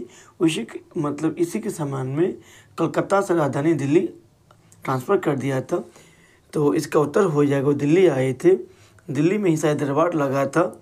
इसी में देखिए हमारा अगला प्रश्न है, जॉर्ज पंचम के शाही दरबार में बिहार को उड़ीसा सहित बंगाल से अलग करने की घोषणा कब की गई थी? तो इस प्रश्न का जो उत्तर हो जाएगा 12 दिसंबर 1911 ईस्वी को। इसको याद रखें आप। इसी में देखिए हमारा अगला प्रश्न है, बिहार उड़ीसा संयुक्त प्रांत गठन करने संबंधी अधिसूचना सरकार की ओर से जारी हुआ था। इस प्रश्न का उत्तर हो जाएगा 22 मार्च 1912 को। इसलिए हमारे बिहार में प्रत्येक 22 मार्च को बिहार दिवस के रूप में मनाते हैं। तो इसको आप याद रखें, क्योंकि 22 मार्च को 1912 ईस्वी को ही बिहार उड़ीसा संयुक्त प्रांत गठन करने संबंधी अधिसूचना जारी किया गया था सरकार के कंपनी सरकार के द्वारा। इस समय में जॉर्ज पंचम आए थे इसी के समय में। इसी में देखिए हमारा अगला प्रश्न है, बिहार प्रांत उड़ीसा सहित औपचारिक गठन किया गया था। तो इस प्रश्न का जो उत्तर हो जाएगा 1 अप्रैल 1912 को। दोस्तों याद रखिए आप, 1 अप्रैल 1912 को जो बिहार प्रांत उड़ीसा सहित औपचारिक गठन किया गया था, इसको आप याद रखें। इसी में देखिए हमारा अगला प्रश्न है, बिहार को उड़ीसा को अलग किया गया था। तो इसका उत्तर हो जाएगा 1 अप्रैल 1936 ईस्वी को बिहार और उड़ीसा को अलग अलग प्रांत बना दिया गया था 1 अप्रैल 1936 ईस्वी को। इसको आप याद रखें। इसी में देखिए हमारा अगला प्रश्न है, बिहार उड़ीसा बंटवारे के बाद विवादित क्षेत्र रहा था। तो इसका उत्तर हो जाएगा ये जो है सरायकेला खरसावां जो जिला जो था इस समय में ये विवादित क्षेत्र था। इसी में देखिए हमारा अगला प्रश्न है, बिहार को कितने प्रतिशत भूभाग को काटकर झारखंड राज्य का निर्माण किया गया था? दोस्तों हम बताए हैं आपको 15 नवंबर 2000 ईस्वी को बिहार से झारखंड अलग किया गया था। 46% भूभाग को बिहार से अलग करके झारखंड राज्य बना था। इसी में देखिए हमारा अगला प्रश्न है, बिहार को दक्षिणी हिस्से को काटकर कब झारखंड राज्य का निर्माण किया गया था? अभी हम जस्ट बताएं आपको 15 नवंबर 2000 ईस्वी को जो दक्षिणी हिस्से को काट के झारखंड बना था। इसी में देखिए हमारा अगला प्रश्न है, बिहार के किस मुख्यमंत्री के कार्यकाल में बिहार के दक्षिणी हिस्से को काटकर झारखंड राज्य का निर्माण हुआ था? तो इस प्रश्न का उत्तर हो जाएगा राबड़ी देवी के समय में। इसको आप याद रखें। दोस्तों इससे आगे जो मेरा ऑब्जेक्टिव क्वेश्चन है बिहार में नागरिक सरकार का गठन से संबंधित गणतांत्रिक शासन व्यवस्था विश्व समाज को कहाँ से प्राप्त हुआ था? तो इस प्रश्न का उत्तर हो जाएगा बिहार। दोस्तों बता दें आपको, बिहार के समय में वैशाली एकमात्र ऐसा राज्य हुआ करता था, सबसे पहले गणतंत्र हुआ था, तो इसको आप याद रखें। और विश्व में गणतांत्रिक व्यवस्था जो है बिहार से ही प्राप्त हुआ था, तो इसको आप याद रखें। बहुत भी है ये प्रश्न। भारतीय संविधान के अंतर्गत बिहार विधानसभा के सदस्यों की संख्या तय की गई थी, तो इस प्रश्न का जो उत्तर हो जाएगा 330। इसी में देखिए हमारा अगला प्रश्न है, आज से 2500 वर्ष पूर्व लिच्छवी गणतंत्र की राजधानी कहाँ थी? तो इस प्रश्न का जो उत्तर हो जाएगा वैशाली। इसी में देखिए हमारा अगला प्रश्न है, लिच्छवी गणराज्य का उल्लेख हुआ है, तो इस प्रश्न का उत्तर हो जाएगा अंगुत्तर निकाय में भी, विनय पिटक में भी, और फाहियान, युआन, चुआंड, हिंसांग, इत्सिंग आदि बौद्ध तीर्थयात्रियों के यात्रा वृत्तांत में उपयुक्त सभी हो जाएगा। इसी में देखिए हमारा अगला प्रश्न है, इंडियन इंडिपेंडेंस बिल संसद में कब प्रस्तुत किया गया था? तो इसका उत्तर हो जाएगा 4 जुलाई 1947 ईस्वी को यह प्रस्तुत किया गया था। इसको आप याद रखिए, 4 जुलाई 1947 ईस्वी का उत्तर हो जाएगा डी, 4 जुलाई 1947 को।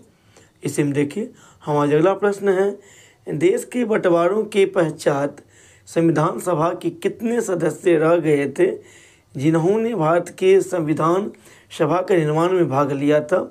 तो इस प्रश्न का उत्तर हो जाएगा 299।